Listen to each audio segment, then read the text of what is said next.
Hi gang, I recently tried screen printing. I'm going to talk you through how I got on with it. I decided to get into it because I felt really burned out. I draw a lot and I just wanted to do something different, do something that I didn't have to be good at, do something I hadn't tried before.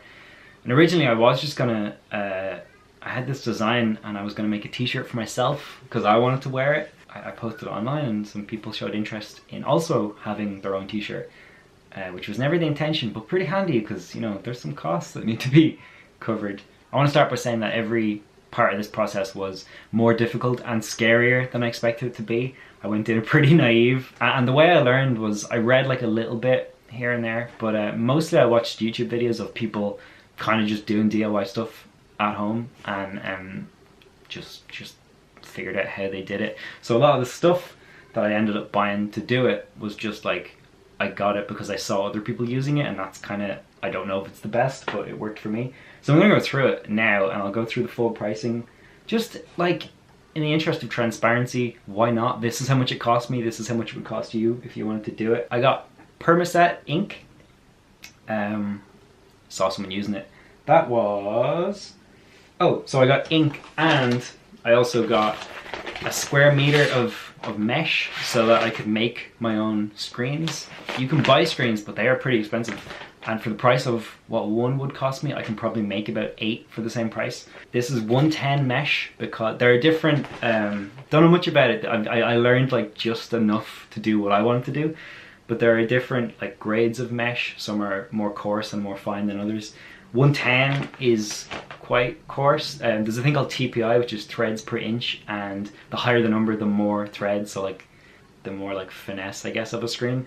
But white ink is more opaque than a lot of inks, so you need like a low thread count to help better push the ink through the screen. So that's why I got those two things. That was €32 together on Amazon. I needed a staple gun and some screws to make the screen, so that was 18. Bought this squeegee online. This is what you use to pull the ink through the screen. It's a 6-inch one because I didn't need any bigger. There are bigger, there's all sorts of sizes, but the bigger they go, the more expensive they are, and I didn't need to spend more on a bigger one that I wasn't going to use, so 6 is fine for me. So I got that on, I think it's called like Segaraf.com. I'll write it up on the screen.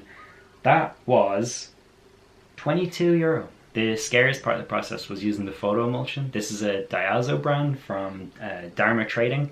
Again, just saw a couple of people use this one online and it seems straightforward enough. For this particular emulsion, you need 2 bottles of sensitizer. I forget if I said it, but the emulsion was €34. I got a couple of meters of wood to make the screen, and that cost me $3.80, I think. And then I went to a printing place and got them to put my design onto acetate.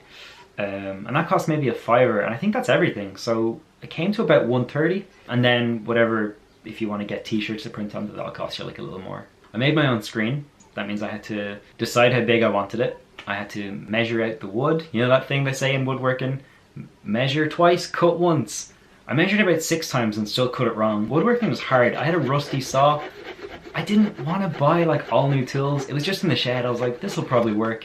My dad has an electric, I think it's a bandsaw, and I was going to dig that out, but no plug. That classic, no plug, so I couldn't use it. So after each piece was cut, I just sanded down the edges roughly, just to take some of the kind of splinters off. And then I drilled those pieces just to make it a little bit easier to screw together. And then with some difficulty, I screwed them together. How? I had clamps. I clamped the pieces down, and then when I was screwing, it just acted as a pivot, like a hinge, and was just moving the clamped bit of wood around. Woodworking it's hard, man.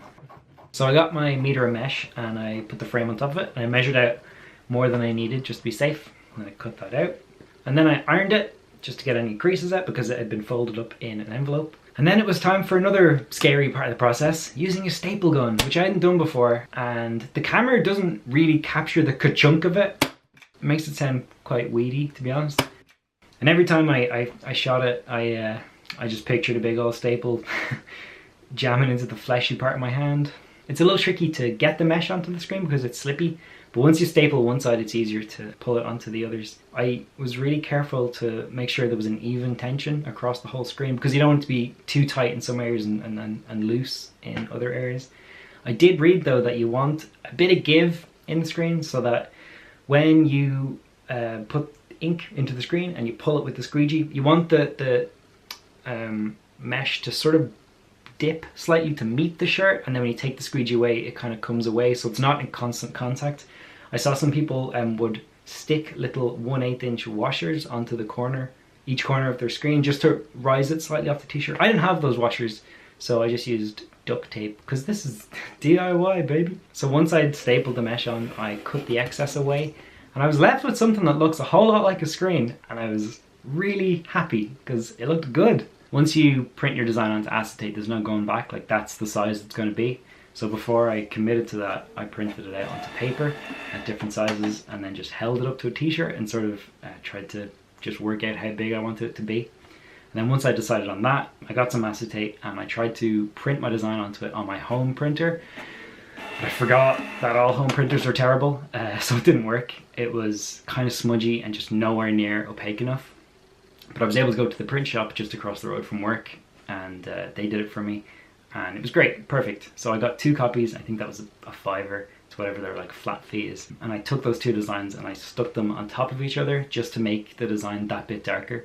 So the photo emulsion is a photosensitive chemical, and that was scary because you have to work quickly with it, and honestly it just felt like it was out of my control at that point because, I mean, it's chemicals, may as well be magic. So you fill each bottle of sensitizer halfway with water, you shake them up, and then you pour those into the emulsion and stir it until it goes an even green. So ideally you want to apply the emulsion to the screen in a dark room and then leave it somewhere dark overnight to dry. I do not have a dark room, but I do have a lamp with an Edison bulb that just barely emits any light. It's kind of just a nice gentle orange glow, and so that would allow me to just about see what I was doing in the dark. As for the dark place to dry, I took the idea of using a suitcase from a YouTuber called Kick the PJ. So then it was just a matter of laying down some newspaper to catch any drips, and then it was time to apply the emulsion. You're working in the dark, but you're also working with a chemical you've never used before. I didn't know how much I was meant to apply. I couldn't really fully see. I was just hoping it was an even coat. You do it to the front, you do it to the back, and then you stick it into the suitcase to dry overnight. I should mention at this point that I also made a second, much worse screen to test exposure times, so I coated that with emulsion and then stuck that into a press as well. So the emulsion dried overnight, and then it was time to expose the image onto the screen. I'd seen some people use UV lights to do that, but I saw someone use the sun and it worked for them, and I figured that would be fine for me too. So I took the test screen out of the press and I laid some black paper over it, which would act as the design for the test. Basically I just needed to obscure some of the emulsion. So I flattened it out with some glass from a picture frame, and then I covered it with a towel quickly because it was photosensitive and I didn't want to mess with the exposure. I took it outside and I exposed the emulsion to the sun in sections, so every 25 seconds. The idea being that at the end you have stripes of emulsion that have been exposed for different amounts of time. So 25 seconds at the bottom and then up to 3 minutes at the top. You're trying to find a balance where the screen has been exposed long enough so that the emulsion around your design has hardened, but the emulsion under your design that has not been directly exposed to the sun will still wash out when you bring it to the shower. You're basically trying to create a stencil, a negative imprint of your design onto the screen. So I took it into the shower, and for some reason the test screen washed out pretty evenly. I'm not really sure why. This was like 30 seconds. This was like almost 3 minutes. I don't know.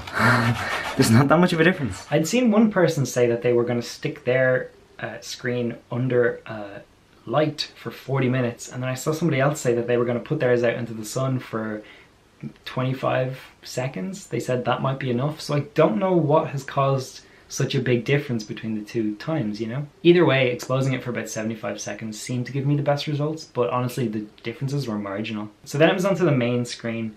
I took it out of the suitcase that it had been sat in, drying all night, to find that the newspaper I put it on wasn't as flat as I thought it was, and in fact it had been in contact with the screen and just fused onto the emulsion. No! Fuck! Fucking poxy. The whole time I was thinking, I'm definitely going to mess up the first one.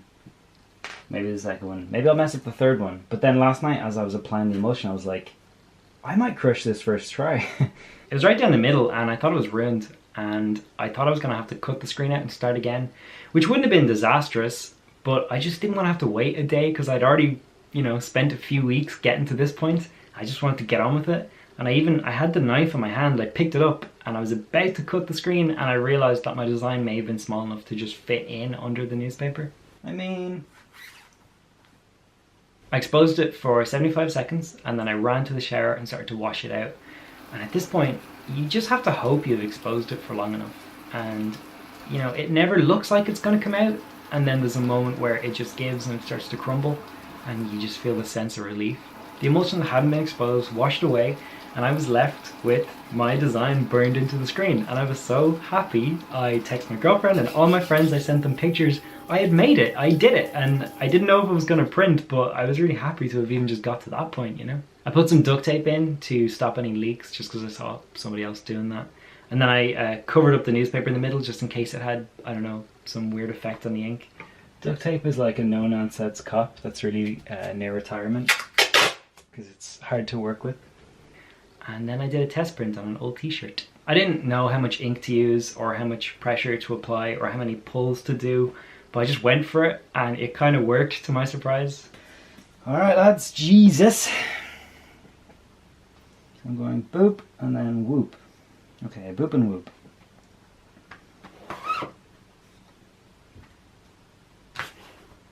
Because I dripped on it in the middle, I think it's going to be like, there's going to be a line. Ooh boy!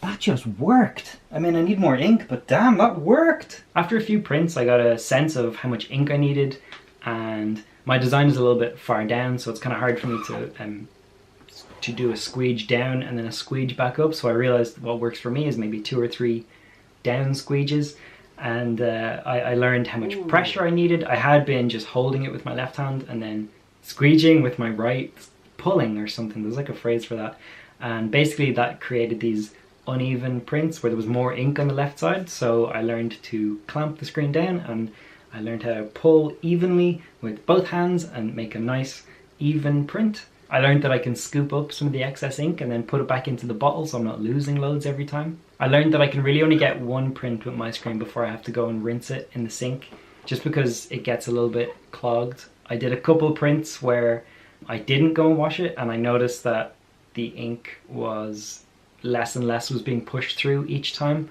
So it slows me down a little bit, and that's probably not the way, you know, it works in a professional studio. But I'm just in my house and it works for me. So that's fine, I can deal with that. But it really is just a case of trial and error, you know? You do it enough times and you improve on each attempt and you kind of figure stuff out as you go. Whoa. And yeah, eventually I learned how to do it properly and I learned how to make a cool t-shirt. So this is the most recent one I did. It was kind of the first proper one, I guess. And I feel like I've got the process down now and I'm really happy. And like, this didn't exist, you know? This was just a drawing, this was a doodle in a notebook, and now it's a real thing. I learned how to do it. And it was great. I'm sorry. So the last part of the process is just to heat seal the ink, just to keep it safe, protect it, you know, for the wash and stuff like that. I ironed it with a towel on top for about 6 minutes, and then I took the towel off and ironed directly onto it for about 2 minutes. I would really advise you put a heap of towels under it. I didn't do that. There's a little sort of crusty burned patch on the carpet. It's just small, but I don't recommend it. So just make sure you protect that. But basically that's it. And then you've got a t-shirt that's good to wear and wash. So that's it. That's my first experience with screen printing. It was so much fun. I loved learning about it. I loved just the like making and doing with my hands, you know. And I'm so pleasantly surprised and happy that it worked. Yeah, thanks for watching.